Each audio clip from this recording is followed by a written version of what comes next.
Yes, we are live. You can start. Okay. Yeah. Am I audible? You can start now. Hello. Am I audible? Yes, we are live now. Yeah. Okay. Yeah. So, hello everyone. Today's topic is Shamir secret sharing. Uh, this, this on this video we'll explore this cryptographic technique. We'll also look into the various threshold cryptographic system, the advantages, disadvantages of it, and further scope and how we can improve upon this technique and technology in order to foolproof our communication and secret sharing technology. So this is a stepwise section that you can expect on this workshop. Firstly, we will look into what Shamir secret sharing is, what exactly it entails. Then we will explore the concepts of threshold cryptography. We will understand how the Shamir secret sharing is being used. Then we will look into the practical implementation of Shamir secret sharing.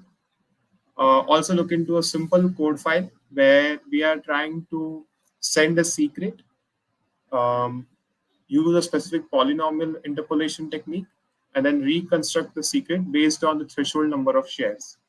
So basically a practical implementation of Shamir secret sharing in terms of code. Then we'll look into applications of Shamir secret sharing in the real world. There are variants of Shamir secret sharing which can be used as per the requirements that we will explore, various advantages and disadvantages of this technology. Also look into the future scope of Shamir secret sharing as to how we can improve upon the disadvantages, what are the solutions to the problem that we are facing. Conclusion and summary. And lastly, gratitude to the Hacker Dōjō and DoraHacks team and the references that I have used, the list of research paper and articles, which have helped me immensely in forming the content of this workshop. So yeah, firstly, we will look into the introduction topic. So this technique basically, as the name suggests, was developed by Adi Shamir in 1979. People who are familiar with the study of cryptography and study of encryption basically would know that there's a very famous technique, RSA. Again, the innovator for the same is Adi Shamir, who is the co-creator of this famous encryption technique. This technique was presented in the paper titled How to Share a Secret in the ACM journal. What we are doing here is basically breaking a secret into multiple pieces. So let's say you have a lock and you have a key, right? So we are breaking down the key into multiple pieces and then we are sending it to different people to keep this secret safe. Now we can only reconstruct the key by having an X number of people together and assimilating their shares. So it's not necessary that we have to have all the pieces together. We need to have a threshold number of pieces together to reconstruct the secret. And we can use, this is used widely used in cryptography to share access keys to a master secret. So yeah, I spoke about threshold, right? So I spoke about, let's say if you send this key to 7 individuals, like the secret basically, you split it into shares and you send it to 7 individuals. So you would require, in a typical sort of majority view, you would require 4 individual shares to reconstruct the secret and form the key. So we are utilizing multiple parties here without revealing the private key. So basically, if we have split the key among 7 individuals, you have 4 individuals coming together to form the key because these are the majority of individuals are together. So here we are sure that if we have been able to safeguard the key by sharing amongst novel individuals or individuals whom we can trust, if these 4 individuals are coming together, then the secret is being operated by a trustworthy party.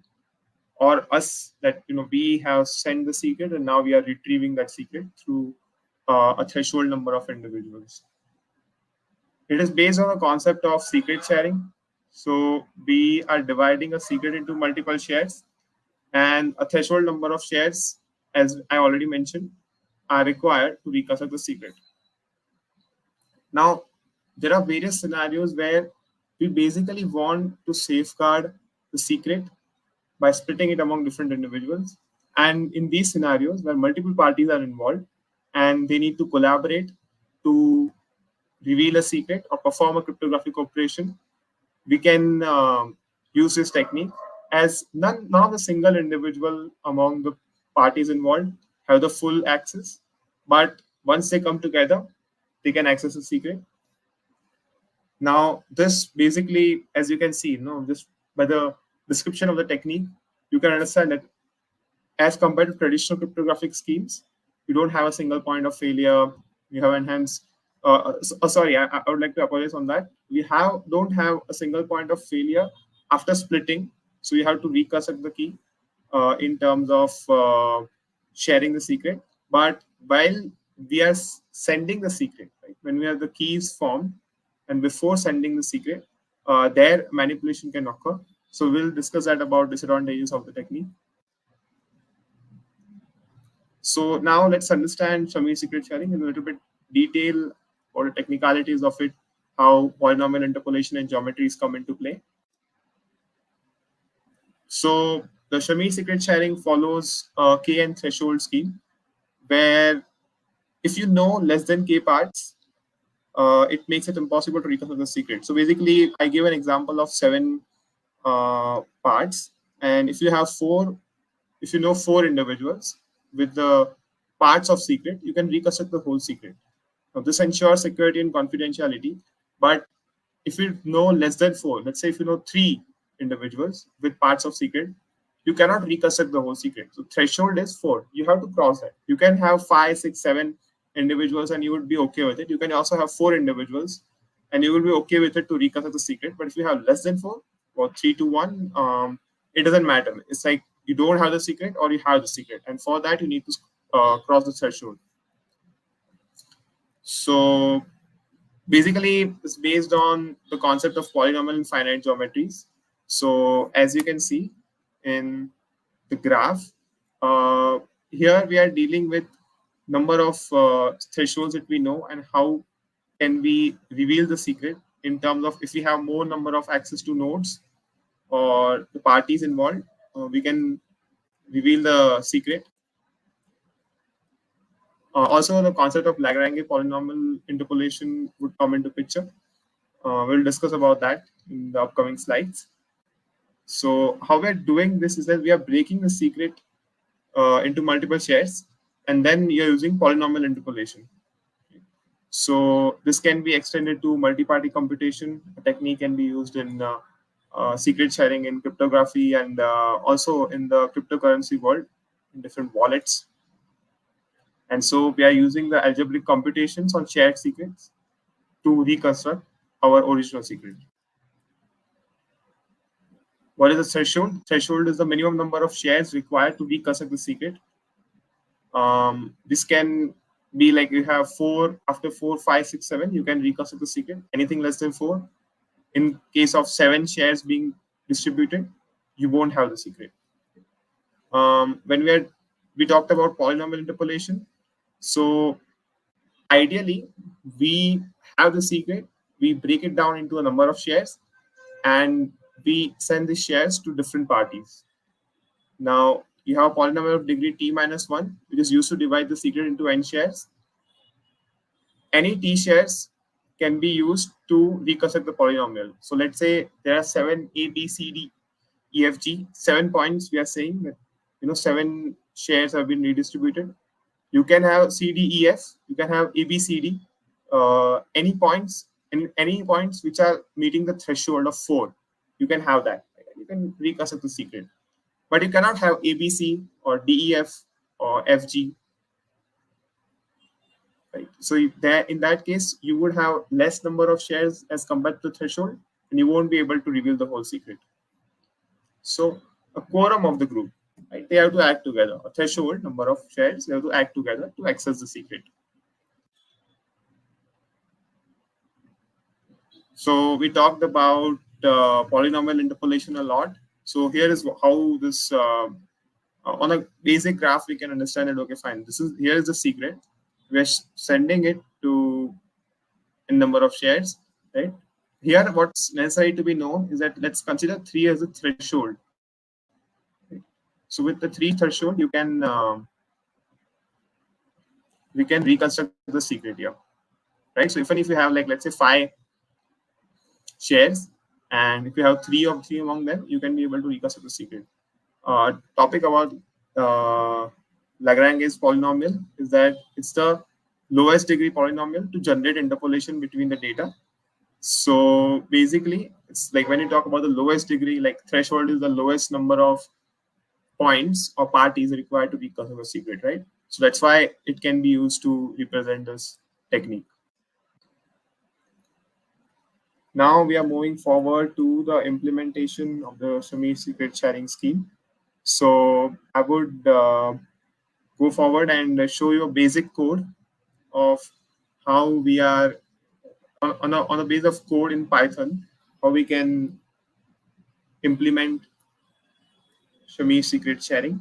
So yeah, is the code visible? Yeah, okay. So sure. So we are gonna go forward and understand the Shamir secret sharing implementation.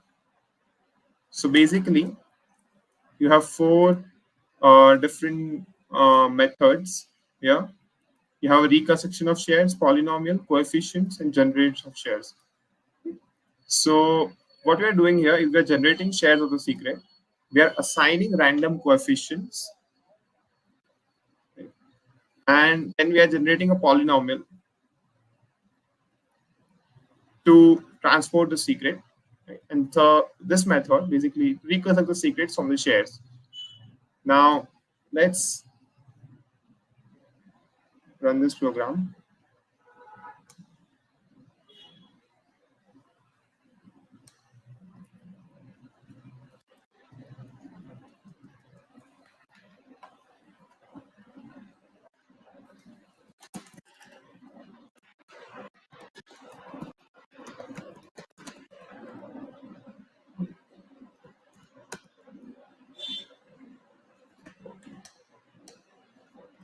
All right, so we just need to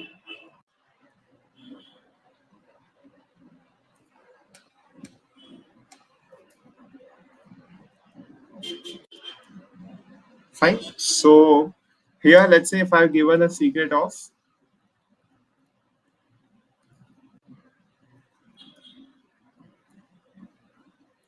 2332, right? That's the message, right? And we are giving a sharing scheme of 3 and 5. So look at that. We have generated 5 shares of the secret. Right? We have used the encryption technology and you have generated 5 shares of the secret. We have only been combining 3 shares. Right? In here, we are like threshold is 3. So we are just combining those 3 shares, and we are able to reconstruct the secret. Right? So we generate the shares first of all. Right? And then we reconstruct our secret.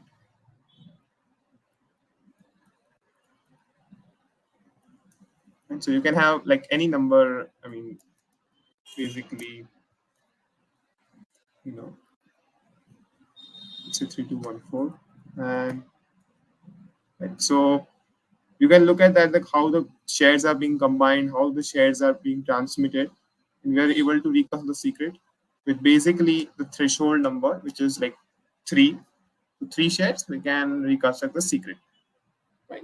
So yeah, so pretty basic implementation. You would be so you would be able to reconstruct a secret based on the threshold of number of shares as defined by the polynomial and the coefficients that we are using. So yeah, now I'll switch back to the presentation. We'll discuss more about Shamir secret sharing in detail. We have to explore the advantages, disadvantages, and the practical applications in real life. So yeah, move on to that. Yep, we are back here, and yes, it's good. Implementation of Shamir secret sharing. Yep, again. Now it's polynomial encoding. I basically showed the whole process in code, but I would still again repeat it for people. So basically, we are encoding this secret into polynomial of degree k-1 over a finite field. We are generating shares, basically distributing the secret, like dividing the key. Visualize yourself if you have a key to your house, right? Breaking it down into, like, let's say 5 pieces or 7 pieces, and then giving it to 5 or 7 of your neighbors, right? So if you remember in the distributed key generation workshop that we had done previously, it was more about generating a secret through 5 different sources. We weren't necessarily distributing it by ourselves by breaking down the secret, right? So we are not generating different share of the secret through ourselves. That was basically generating a secret through different sources. It was like distributed key generation. And here we have the secret. We are like breaking it down in pieces and then giving it to different points or different individuals. And to reconstruct this secret, you would require a minimum of t participants. So let's say a key is there. Let's say in this case, you divide it among 9 individuals, right? You have 10 people in your building. You like give it to 9 people, this key, and you would require ideally 5 people. If you have pieces and like those 5 pieces come together, your key is wholly generated. Imagine that, right? So let's say you have key, 9 people given, and 5 shares got back, reconstructed the secret, reconstructed the key. That's what's basically is happening. And the minimum of t participants here, we are talking about the threshold. And technically, mathematically, you can use an interpolation algorithm such as the Lagrange's interpolation to basically reconstruct the polynomials from the shares. The threshold selection is important. So we need to select as to how many number of shares we require to reconstruct the secret. You can make it extremely difficult. Like let's say you put the threshold, let's say 8. Right? So anybody who has 8 or 9 shares of the secret or your key can open the house. That's about it. Now we are going to look at the applications of Shamir secret sharing. Right? So if you are aware about the hardware wallets, the Trezor and the Ledger wallet, I mean, people dealing with cryptocurrency might be aware about these wallets. These are pretty common hardware wallets available in the market. So we can secure seed phrases and private keys with the help of Shamir secret sharing. If you are looking into data backup, right, so various algorithms used in data backup scenario where sensitive information needs to be securely distributed among various parties. So we can divide the data into different shares, and organization can prevent any single entity from having complete access to information. So again, I would reiterate upon this that once you have distributed it, like after distribution, there is no single point of failure. Right? Before distribution, let's say you have, it's a simple concept that you have that key to open the lock. Once you're dividing it into different 9 shares, it's fine. Now you don't have single point of failure. Before that, if it's with you, before actually dividing that secret, yeah, that is a vulnerability that before dividing that share, if somebody is interpreting or somebody is basically able to get that key somehow before you divide it into pieces and share it, then that's a problem, right? So after you distribute it among like 9 individuals, it's like a threshold is required. 5 people are required to come together and form the secret again. So then you have no single point of failure. Yeah. Then it's used in key management systems, as one can imagine that it's used in key management system to distribute cryptographic key among different entities. Now we are ensuring that the critical keys are safeguarded, and it can only be reconstructed when a predefined threshold of shares is combined. Secure access control. So again, looking at the mechanism of Shamir secret sharing, when you require secure access control, So, take a point of, let's say you have multiple people required to open a secret. So in that case scenario, multiple parties are required to open a door or access a file. So here we can use Shamir secret sharing. That among 5 executives, 3 executives are required to retrieve this or access this sensitive information. Only if 3 of those come together, you can access it. Like 1 executive can't do it, 2 executives can't do it. Threshold 3 come together, they can access it. Also, here I would like to point a very important difference between multisig and Shamir secret sharing. So basically, in multisig, you have, let's say if you have seen it in many visual representations such as movies or sort of a thing, you have 2 or 3 individuals coming together and putting the keys into like nuclear launch code when they are launching it.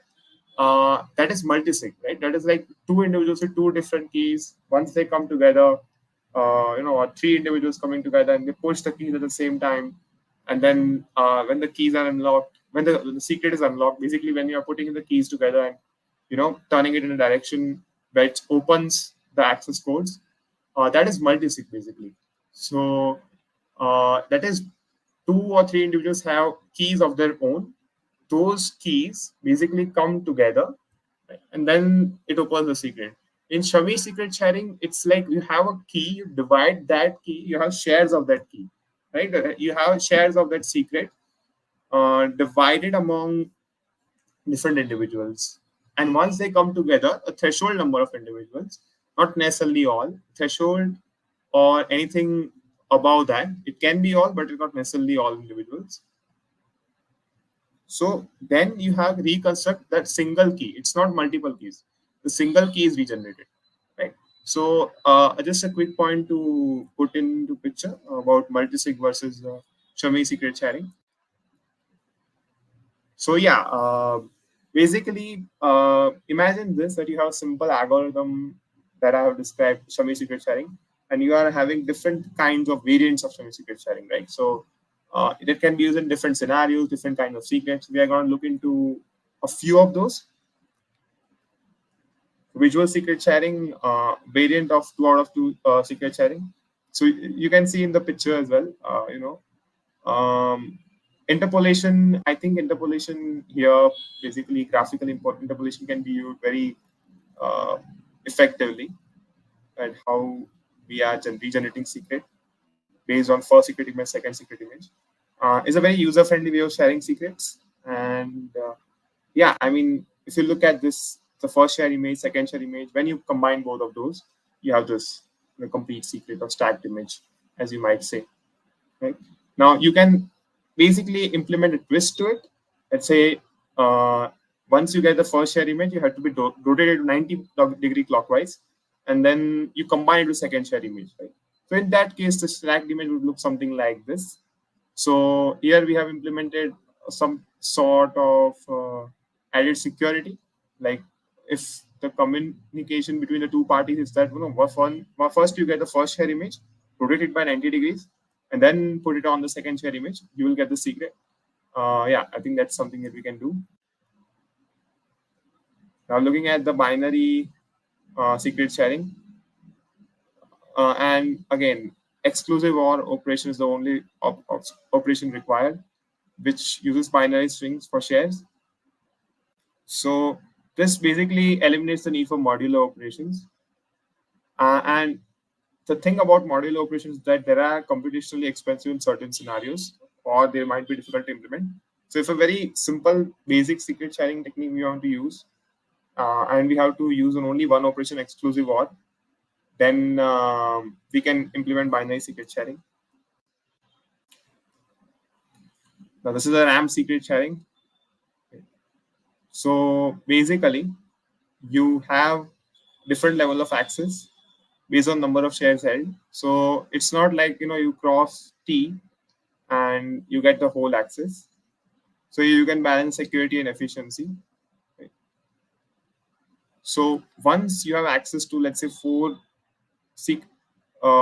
number of shares, the threshold is 4, and total number of shares is 7. If you have 4, you have different level of access, 5 different level of access, 6 different level of access, 7 different level of access. Also can implement a hierarchical level of access in organizations. So you have executives, CEOs, CTOs, they require different level of access to sensitive data. And then employees, they can access a certain level of data. So yeah.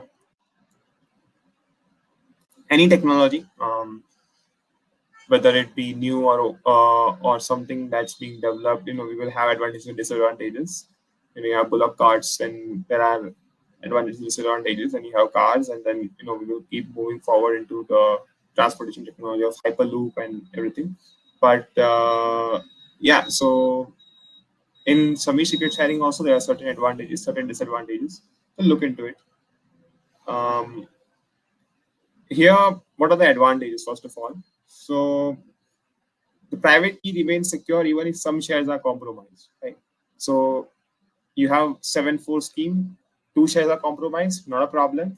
3 shares are compromised, not a problem. A single share is compromised, not a problem, right? Only if 4 or more shares are compromised, you start having issues, right?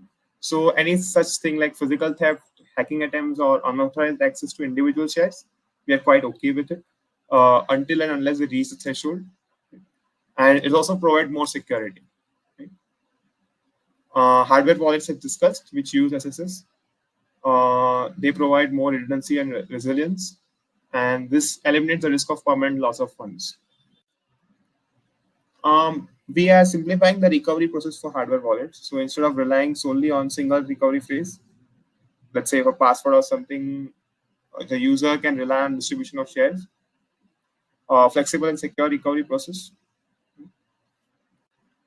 and user can choose a threshold for enhanced security. So let's say I talked about this, that if you have 9 shares and the threshold is 8, pretty high value of threshold to reach and more security. So there can be trade-offs, obviously, the conveniency, the ease of access, but that can be made accordingly the sensitivity of the data, and you can give the permission to users in certain scenarios to make this choice. It's pretty good. What are the disadvantages we're dealing with? It does not provide security against attackers with way more computational power. So it's the people who have varied access of computational power, like exponential computational power, there it becomes a little bit difficult. Right? We don't have an accepted implementation standard for SSS. Right? And that is why basically it's difficult to be implemented correctly. Right? And currently we don't have it implementation standard. Maybe in the future we might, but that's something that needs to be worked on. And when we are splitting the process, right? We are splitting the key, the secret. Basically, then it's required to be on a single device. That's what I have been saying in the past as well.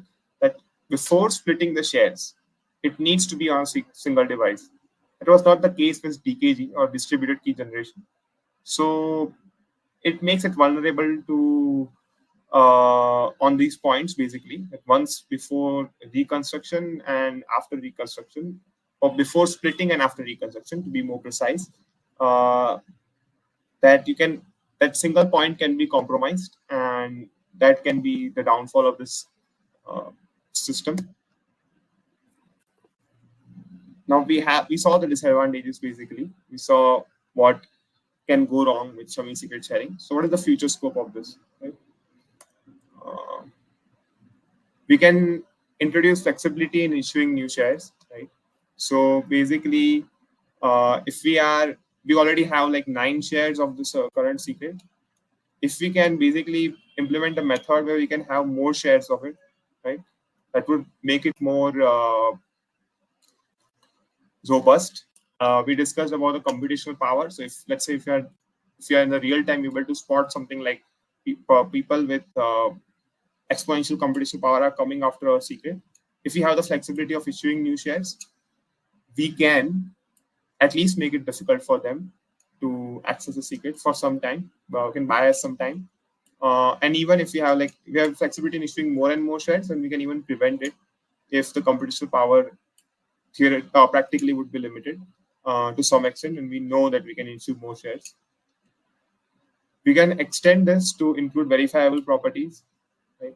So just to make this process trustless process, like it doesn't require trust between different parties, right? And to prevent insider attacks and ensure the validity of shares. So once in the process of reconstruction, we need more verification from the shareholders.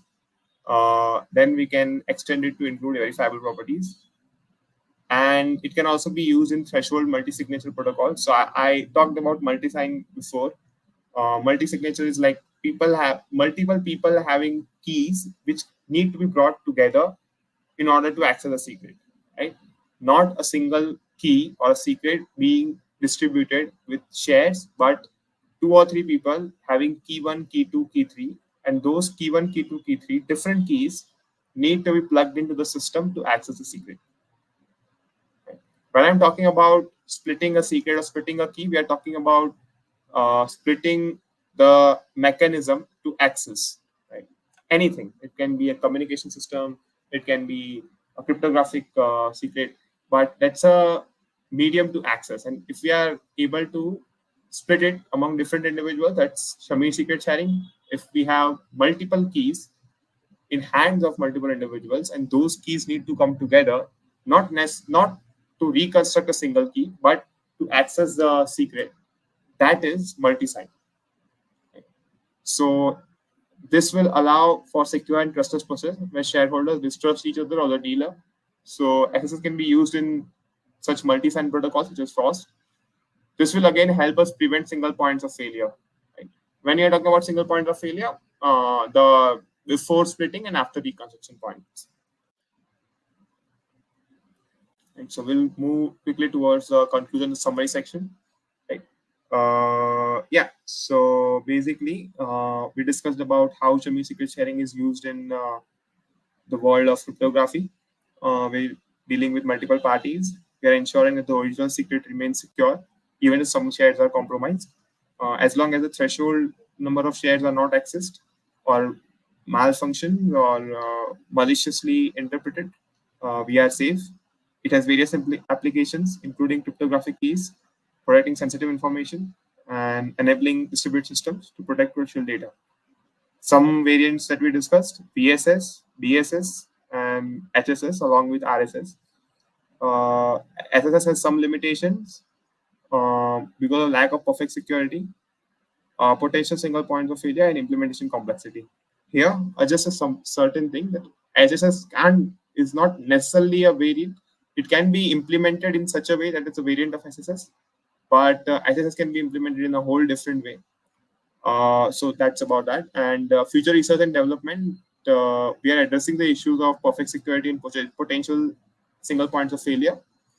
One of the ways is that increasing the number of shares for more security, and implementation in the multi-sig protocols for removing the single points of failure. So yeah, it's time to express gratitude towards the Hacker Dojo team, or you can look at the DoraHacks website basically. So let's say if you go to there, you have various hackathons, various bounties, grants on different topics that you can explore and access. You have ideas. You can also communicate with various hackers. If you're long on the platform, people will reach out to you, right? Can go to the YouTube or Binance Live or various other platforms. So yeah, various hackathons active right now. They also provide these bounties where there are DAO bounties, mini bounties, and bug bounties that you can participate and basically hone in your skills on Web3 development. So yeah, do look into it. I think it's a pretty commendable resource for Web3 hackers, developers, even funders. Different projects are coming here to explore as to how they can engage with hackers. So yeah, hackathons and bounties are present. Discussion and grants are there. Funding ideas and community. Now the references that I have used for preparation of the content of this workshop.